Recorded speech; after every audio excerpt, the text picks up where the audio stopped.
Hi friends, अगर आप भी असिस्टेंट प्रोफेसर बनने का सपना देखते हैं तो ये वीडियो आपके लिए है। फ्रेंड्स, ये वैकेंसी आई है दिल्ली गवर्नमेंट की तरफ से। तो यहाँ पे आप देख सकते हैं कि सैलरी आपको क्या रहने वाली है। सैलरी आपको 90+ मिलेगा। इसके बाद आप किसी भी राज्य से यहाँ पे अप्लाई कर सकते हैं। तो चलिए फ्रेंड्स, हम आगे का डिटेल देख लेते हैं। तो फ्रेंड्स, ये एक बेहतरीन मौका है, आप अप्लाई ज़रूर करिए। फ्रेंड्स, यहाँ पे देख सकते हैं सब्जेक्ट्स आपको मैथमेटिक्स है, एसोसिएट प्रोफेसर, असिस्टेंट प्रोफेसर के लिए यहाँ पे वैकेंसीज दी गई हैं। अनरिजर्व में 1 सीट है, एससी में नहीं है, एसटी में आपको 1 सीट है, ओबीसी में भी नहीं है, ईडब्ल्यूएस नहीं है। तो आप अपने कैटेगरी के हिसाब से यहाँ पे फॉर्म फिल कर सकते हैं। और अनरिजर्व में यहाँ पे असिस्टेंट प्रोफेसर के लिए दिया गया है। फ्रेंड्स, आर्ट एजुकेशन में भी वैकेंसी आई है प्रोफेसर, असिस्टेंट प्रोफेसर का। इसके बाद आप देख सकते हैं bio science, biotechnology, health science and pharmacy में भी वैकेंसी है फ्रेंड्स। और आगे देखिए, यहाँ पे आपको इकोनॉमिक्स में भी वैकेंसी दी गई है, जूलॉजी के लिए है, एजुकेशन, टेक्नोलॉजी, मल्टीमीडिया, इन सभी में वैकेंसी है फ्रेंड्स। आगे देखिए, यहाँ पे हिंदी में भी वैकेंसी आई हुई है, एसोसिएट प्रोफेसर के लिए है सिर्फ, ये देखिए। इसके बाद एजुकेशन साइंस, यहाँ पे देखिए प्रोफेसर, एसोसिएट प्रोफेसर और असिस्टेंट प्रोफेसर तीनों के लिए दिया गया है, यहाँ देख सकते हैं। इसके बाद आप देखिए 9th नंबर पे एजुकेशन टीचर के लिए दिया गया है, टीचर एजुकेशन तीनों पोस्ट पे। तो आगे यहाँ पे देखिए टोटल यहाँ पे जो दिया गया है वो एजुकेशन, एलिमेंट्री एजुकेशन के लिए भी है, साइकोलॉजी एजुकेशनल है, हिस्ट्री में है। इसके बाद आप देखिए यहाँ पे ज्योग्राफी में भी पोस्ट आई हुई है। तो आप अपने सब्जेक्ट के अकॉर्डिंग यहाँ पे फॉर्म फिल कर सकते हैं। पॉपुलेशन स्टडीज़ है, पॉलिटिकल साइंस है। इसके बाद educational technology, graphics and multimedia के लिए भी है, एजुकेशन स्पेशल एजुकेशन के लिए भी है। इसके बाद इलेक्ट्रॉनिक्स, आईटी, ठीक है, यहाँ पे रिन्यूएबल एनर्जी में भी आई हुई है वैकेंसी। इंग्लिश सब्जेक्ट के लिए है, उर्दू के लिए है।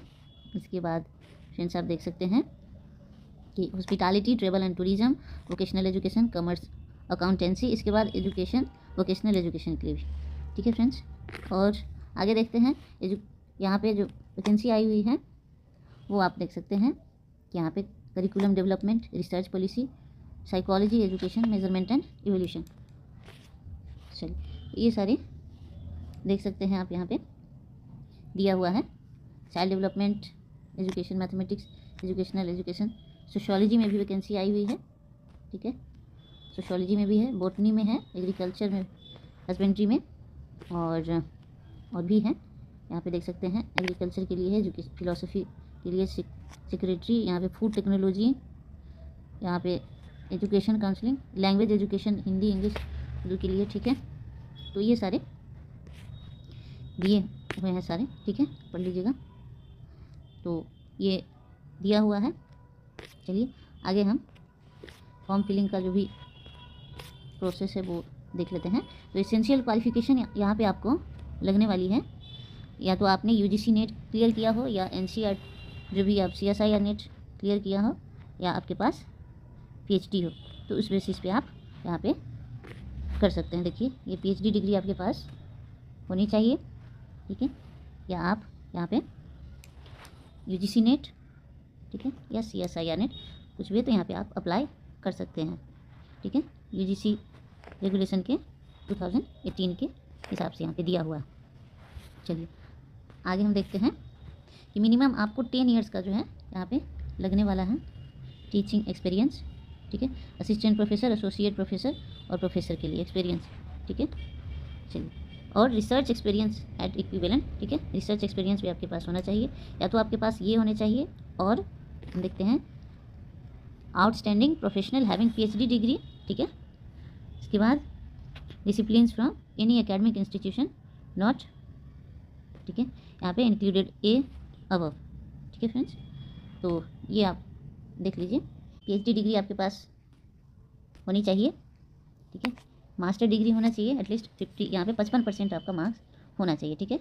इसके बाद आपको 8 इयर्स का जो है टीचिंग एक्सपीरियंस होना चाहिए, ठीक है। रिसर्च पोजीशन, ये भी असिस्टेंट प्रोफेसर, यूनिवर्सिटी, कॉलेज कहीं भी आपने पढ़ाया हो तो ये एसोसिएट प्रोफेसर के लिए आपको दिया गया है एलिजिबिलिटी। चलिए आगे हम देखते हैं, यहाँ पे आपको दिया गया है ये देखिए असिस्टेंट प्रोफेसर का क्या रहने वाला है एलिजिबिलिटी। तो ये देखिए मास्टर डिग्री आपका 55% से हुआ हो, ठीक है। आपने सब्जेक्ट जो है फ्रॉम एन इंडियन यूनिवर्सिटी, कहीं से भी, ठीक है, इंडियन यूनिवर्सिटी हो या कहीं भी आपने कहीं से भी आपने किया हो तो ये आपको मान्य होगा। इसके बाद बिसाइड्स फिलिंग अबव क्वालिफिकेशन, तो ये देखिए आपने यूजीसी नेट क्लियर किया हो या CSIR नेट या स्लेट किया हो तो ये भी आपका चलेगा, ठीक है।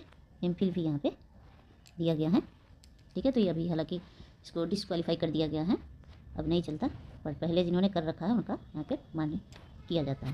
तो चलिए फ्रेंड्स आगे हम देखते हैं आगे क्या कुछ है इसमें जानकारी। तो ये सारे थे यहाँ पे नेट्स, स्लेट या सेट कुछ भी आपने किया हो तो ये असिस्टेंट प्रोफेसर के लिए, ठीक है। या आपके पास क्या होना चाहिए, PhD डिग्री, ठीक है, फॉरेन यूनिवर्सिटी या नेशनल यूनिवर्सिटी से भी यहाँ पे हो जाएगा, ठीक है। चलिए तो इसमें लाइब्रेरियन के लिए भी देखिए दिया गया है, लाइब्रेरियन के लिए यहाँ पे दिया गया है मास्टर डिग्री इसके लिए भी होना चाहिए, ठीक है। 8 ईयर्स का एक्सपीरियंस यहाँ भी आपको यूनिवर्सिटी या कॉलेज में आपने पढ़ाया हो। इसके बाद library service including integration of ICT library, ये भी आपके पास होना चाहिए, PhD आपके पास होनी चाहिए। इसके बाद असिस्टेंट लाइब्रेरियन के लिए भी आपको 55% मार्क्स होने चाहिए, ठीक है। चलिए आगे देखते हैं। तो ये सारी चीज़ें हैं यहाँ पे दी हुई हैं। पे स्केल देखिए क्या दिया गया है यहाँ पे 57,000 आपका बन जाता है प्लस अदर अलाउंसेस। किसके लिए है, असिस्टेंट प्रोफेसर, ठीक है, असिस्टेंट लाइब्रेरियन का ये आपको रहने वाला है। और ये एसोसिएट, ठीक है, ये आपको एसोसिएट के लिए देख सकते हैं 1,31,000, ठीक है, 400 ये रहने वाली है, आप देख लीजिए। ये प्रोफेसर का यहाँ पे दिया गया है, ये भी देख लीजिए 1,44,200, ठीक है। तो ये हमने देखा। चलिए अब यहाँ पे जनरल इंस्ट्रक्शंस दिए गए हैं, ये ऑफिशियल वेबसाइट है, वीडियो के डिस्क्रिप्शन में मैं आपको डाल दूँगी, वहाँ से आप अप्लाई कर सकते हैं, ठीक है फ्रेंड्स। तो ये देखिए यहाँ पे 1,000 रुपीज़ आपको लगने वाला है, ठीक है। अनरिजर्व OBC या EWS कोई भी हो, ठीक है, फी आपको 1,000 रुपीज़ ही लगने वाला है। लास्ट डेट जो है वो देख सकते हैं आप 20/2/2026 यानी कि 20 तारीख 5 बजे तक आप ये अप्लाई कर सकते हैं फ्रेंड्स। चलिए तो ये सारे हैं। आगे देखिए, आगे यहाँ पे ये इस तरह से आप अपना फॉर्म फिल करेंगे फ्रेंड्स। यहाँ पे अपना नाम लिख देंगे, ठीक है, वर्किंग एक्सपीरियंस, ये सारा जिस तरह से आपका प्लेस है, डेट है, ईमेल, सारी चीज़ें आप डाल देंगे और इस तरह से आप यहाँ पे फॉर्म फिल कर देंगे, ठीक है। यहाँ पे लिख देंगे ये सारे फॉर्म फिल करने के लिए दिया गया है, ठीक है, OBC कैंडिडेट। तो इस तरह से आप फॉर्म फिल करेंगे फ्रेंड्स, सारी दी गई हैं। EWS के लिए सभी का अलग अलग यहाँ पे कैटेगरी वाइज फॉर्म दिया गया है, ठीक है। इस तरह से अपना जो भी आपका कैटेगरी है वो आप फॉर्म फिल कर लीजिएगा। तो होप कि आपको वीडियो समझ आ गया है। अगर हेल्पफुल लगा वीडियो, अच्छा लगता है वीडियो तो जरूर से लाइक करिए, चैनल को सब्सक्राइब करिए और टेलीग्राम को ज्वाइन कर लीजिएगा। वहाँ पे जो भी इंफॉर्मेशन मैं नहीं दे पाती हूँ यहाँ पे वीडियो में, वो आप वहाँ से ले सकते हैं। थैंक यू, मिलते हैं नेक्स्ट वीडियो में।